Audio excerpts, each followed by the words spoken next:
Hello and welcome back to Security Academy. Today's video is on encryption and decryption. When dealing with computer security, it is important to consider confidentiality. What is confidentiality?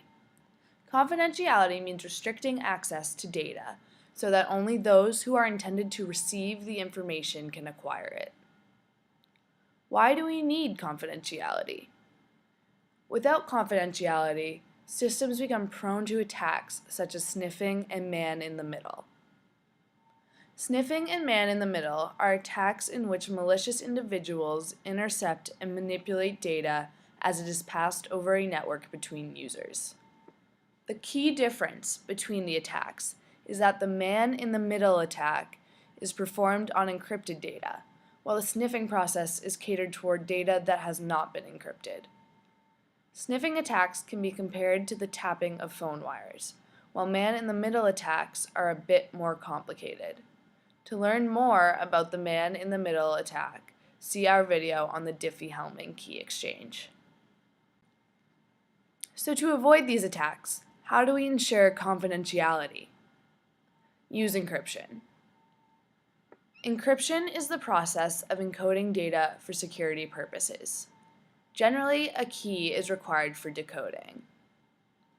Decryption is the reversing of this process. There are two types of encryption, symmetric and asymmetric. Let's begin with symmetric key encryption.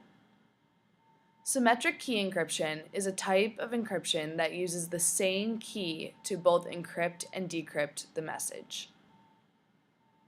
This key is decided upon using some key exchange protocol, such as using an XOR keypad.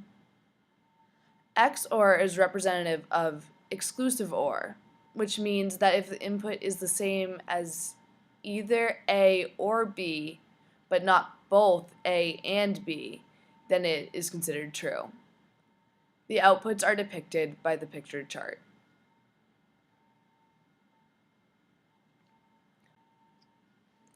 For example, suppose we have the key 101101 with message 111111. Then, using the XOR chart to compare the two, the key will be passed as 010010. The receiving party also has the 101101 key.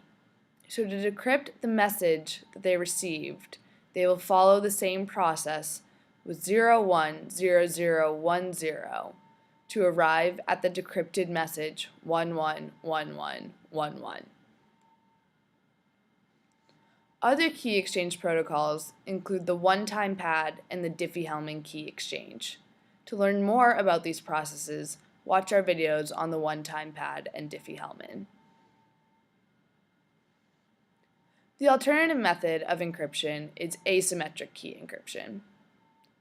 Instead of using one private key to both encrypt and decrypt messages, asymmetric key encryption uses two different keys, one for encryption and one for decryption.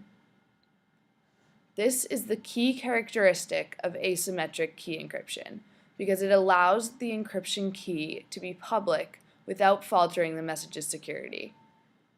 Knowing the encryption key does not give away any information about the decryption key. The essential difference between symmetric and asymmetric key encryption is that symmetric key encryption is efficient and asymmetric key encryption is computationally expensive.